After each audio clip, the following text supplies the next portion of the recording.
April 26, 1991. Sirens scream across McConnell Air Force Base as Sergeant Todd Kravitz steps onto a fire escape and begins filming a tornado tearing apart homes in the distance. Directly next to him sit two B-1 bombers armed with enough nuclear warheads to destroy an entire city. Kravitz has no idea that this tornado is growing into a monster and it's heading straight for him.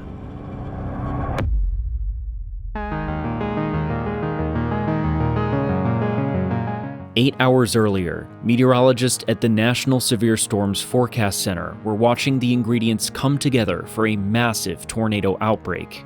A large trough in the jet stream had spread out across a region nearly 500 miles wide, providing a large area of dramatic instability. Dew points at the surface were well over 60 degrees, supplying potential storms with plenty of moisture. Any storm that would develop here could drop a significant tornado within minutes. Just after 1 p.m., thunderstorms erupted off the dry line and began producing tornadoes almost immediately near the Kansas-Nebraska border, destroying the small town of Lanham. This outbreak was already wiping towns off the map, but the worst was still to come. 200 miles to the south, another storm was erupting within an even more volatile environment. One of the most infamous tornadoes in history is about to descend from the clouds. At 5:30 p.m., a weak tornado touches down that skips across several fields just to the north of Argonia, Kansas. While the small farming town was spared, a mere 20 miles to the northeast was Wichita, the largest city in Kansas, and the 400,000 residents were about to face the worst disaster in their lifetimes. These DNA results are mind-blowing. Before we continue with one of the most violent tornadoes ever recorded on video, I want to thank today's sponsor, MyHeritage. I recently partnered with MyHeritage and took their $19 DNA test. The process was super simple. They send you a DNA test kit, you do a quick cheek swab, mail it back, and then a few weeks later you get a full ethnicity estimate showing where your ancestors likely came from. I just got my results back and I'm super excited to take a look. Let's go. Let's do this.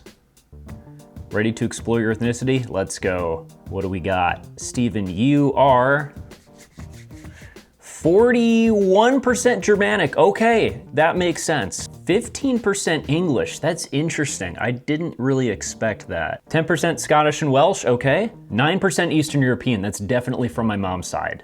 And then 24% mixed across Europe. Okay. Wow, that's so cool. It's honestly really surreal seeing your whole family history visualized like this. MyHeritage also lets you build family trees and connect with relatives that you don't even know exist.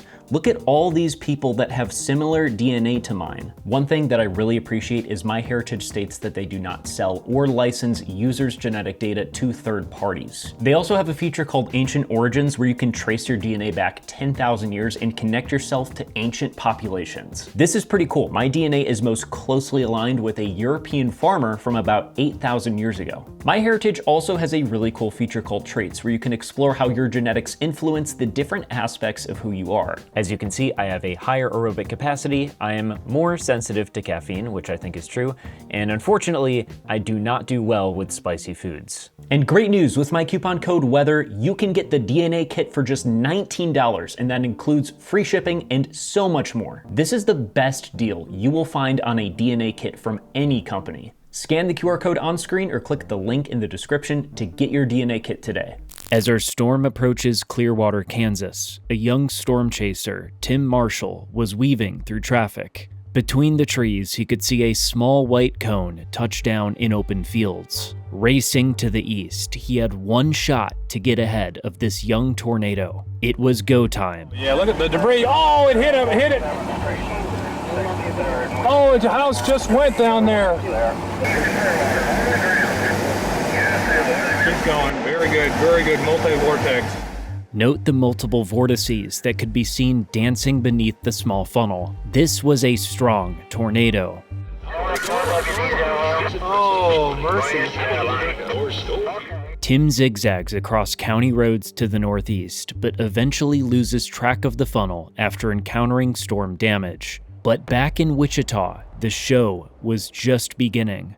Due to the large size of the storm, Everyone in the tornado's path had a clear view of the tall, twisting funnel as it slowly drew closer. The atmospheric environment surrounding the tornado involved dramatic increases in wind speed with height, allowing precipitation within the storm to be vented far off to the northeast of the tornado, resulting in a large rain-free base on the southwest side of the storm. With sirens screaming across town, the rapidly intensifying tornado slammed into the Timberlane subdivision of North Hayesville. The multiple vortices snapped trees in half, flipped cars in driveways, and lifted roofs off of homes. While crossing the narrow floodway, the tornado suddenly takes a northward jog, hitting the Cox family farm, obliterating every structure on the property. Bill LaFont knew his son Craig was at their house playing outside before the tornado struck. He raced home to find the structure destroyed by the tornado, but Craig was nowhere to be found. Fearing the worst, Bill frantically searched through debris, unsure if he would ever see his son again. But after some time, a note was discovered within the home with Craig's handwriting, saying that he had left for a friend's house just before the tornado struck. Disaster was narrowly averted. With the tornado now clearly visible from McConnell Air Force Base, Sergeant Todd Kravitz stands on the fire escape of his dormitory, along with a few dozen other airmen. Mesmerized by the twisting funnel to the west, he begins filming as the cone tornado widens. A mile to the west, Michael Lloyd is so close to the funnel, he can see individual pieces of debris flying hundreds of feet in the air. Tree branches, shingles, siding, and roof trusses paint the sky as the tornado slams into homes on the south side of Wichita. The tornado was getting stronger with each passing second, now able to lift entire homes into the air. While the tornado narrowly avoided the Cedar Ridge Mobile Home Park, the southern side of the vortex took out an entire row of modular homes at the River Oaks Trailer Park. Miraculously, no one was killed. Back at the Air Force Base, the tornado appeared to stop moving from left to right, but now it was growing larger, which could only mean one thing.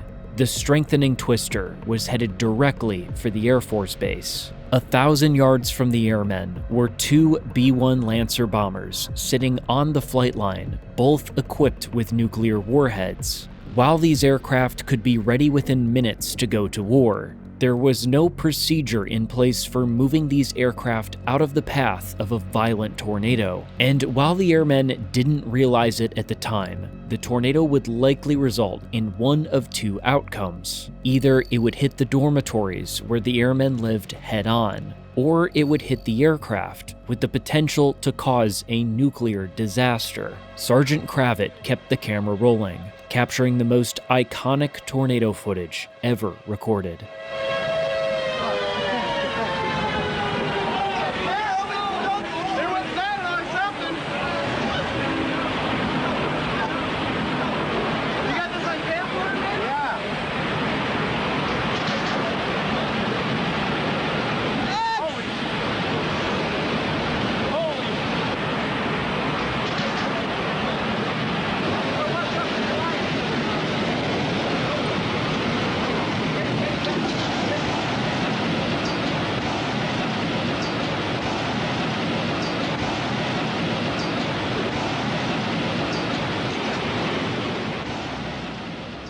As the tornado slashes through power lines, electricity is cut to the Thunderbolt siren.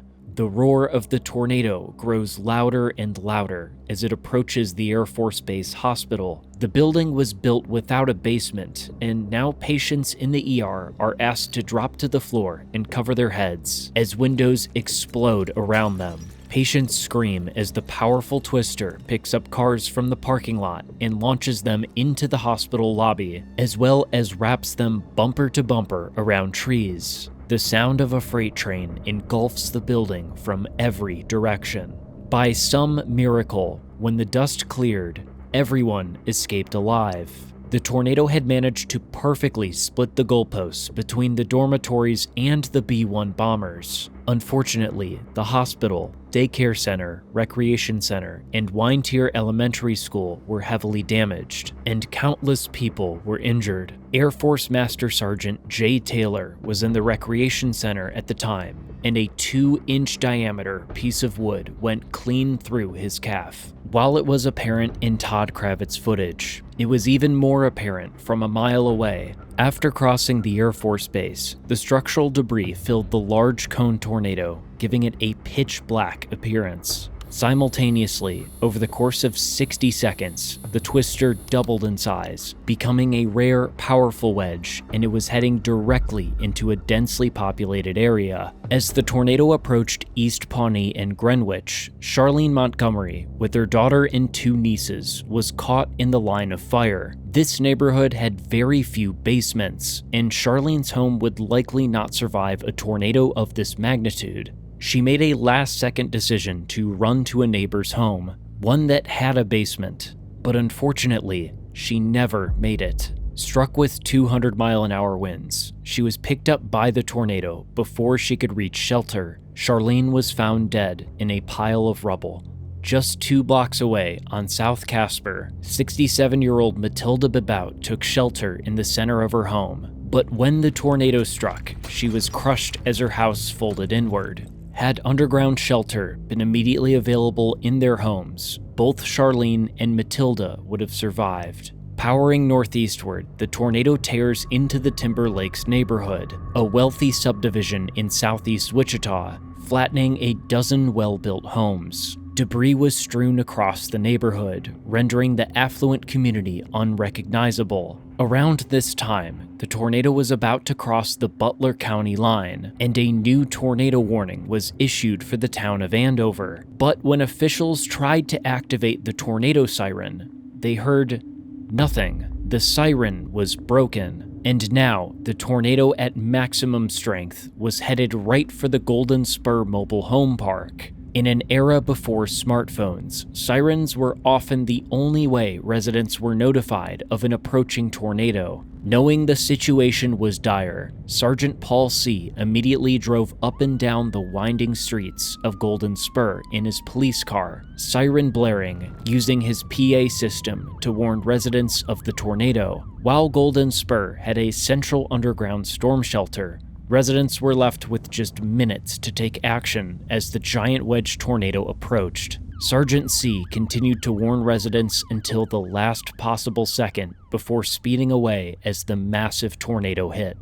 Duke Evans, 1 mile north at the Teradyne Country Club, captures the exact moment the tornado slams into Golden Spur. Debris from homes several blocks away pummels the 200 mobile homes, exploding them into a fine debris that has launched hundreds of feet into the air.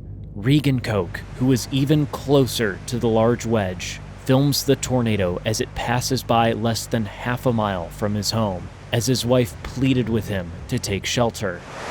Look at his hat. Pieces of Golden Spur are flying around him as the deafening roar ensues.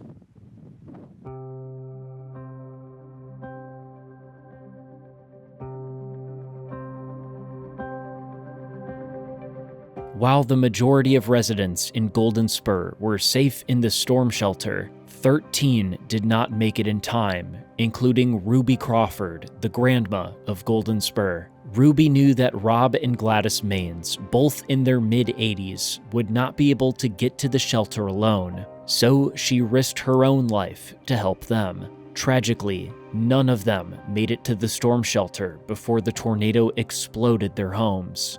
As the tornado left Andover, it maintained its intensity over farmsteads. On Southwest Birch Court, Eugene Thompson's home exploded from the sheer force of the winds. One of his horses was blown into the outdoor swimming pool and had to be rescued immediately after. The twister continued for another 15 miles, slowly weakening and depositing debris from Wichita homes across the open fields. As it approached the sparsely populated Flint Hills, it finally began to occlude, but the outbreak was far from over.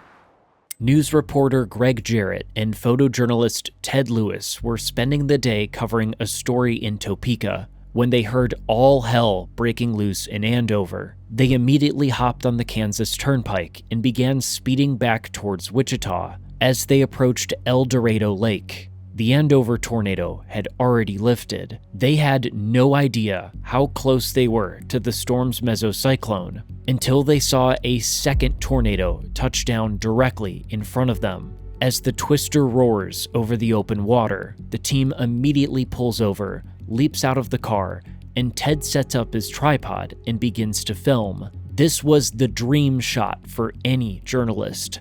A close-range tornado intercept with no rain or hail ruining the shot. But the celebration is short-lived. Ted realizes in this moment the tornado is heading directly for them. Guys, let's get out of here. Throw this in the back. Can you throw this in the back?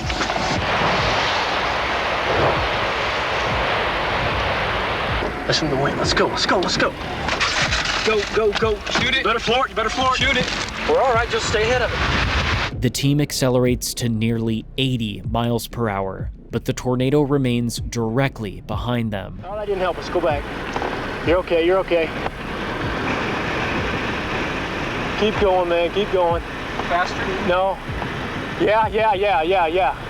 Lots faster, lots faster. The twister was traveling parallel to the turnpike on a section of road that had almost no exits. There was nowhere to seek shelter, and the tornado was gaining on them. Lots faster, Greg. It's catching us. You gotta go, buddy. But then, Greg sees a highway overpass half a mile ahead of him, with a large van parked underneath. Beneath this overpass, Butch Gilbert and his two daughters were already taking shelter next to their van. But Greg believes their best shot at survival would be to wedge themselves beneath the girders while hanging on to the steel beams above them. Get up under the girders. Is that where we want to go? Yes. Underneath the girders. Keep rolling, Ted. It's coming at us. Keep rolling. Come here. Shove yourself right up underneath them. And hang on to them. So they should be.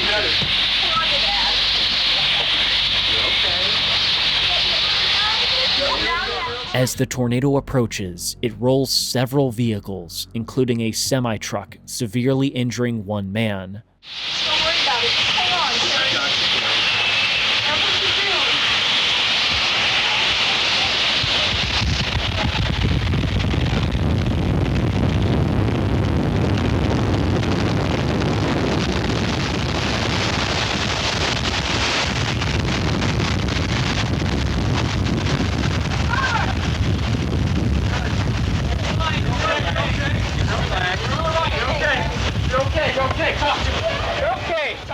It sounded like a freight train. It just passed right on top of us. As remarkable as this story is, and as dramatic as the footage may seem, the tornado's core missed the overpass by roughly 100 feet. Due to how small the tornado was, this meant that the crew was only exposed to the outer circulation, resulting in much slower wind speeds, which greatly increased their chance of survival. Had this tornado been stronger, the winds would have accelerated greatly beneath the overpass, pulling them out and lofting them into the air. An incredible survival story wrongly became the golden example of how to seek shelter from a tornado while on the highway. The tornadoes that tore through the Central Plains on April 26, 1991, were particularly violent and unfortunately trekked through some of the most populated cities in the region. The large wedge that tore through Wichita and Andover would be given an F5 rating, a title reserved for the most violent tornadoes on the planet. 21 lives were lost, hundreds of homes were destroyed, and entire communities were changed in a matter of minutes. But the outbreak also exposed critical weaknesses in warning systems, shelter access, and in how people understood tornado safety. And in the years that followed, one moment captured beneath a highway overpass, would give millions of people a false sense of security because in a stronger tornado, that overpass wouldn't have saved them. Thank you MyHeritage for sponsoring this video. Scan the QR code on screen and use code WEATHER to get their $19 DNA kit.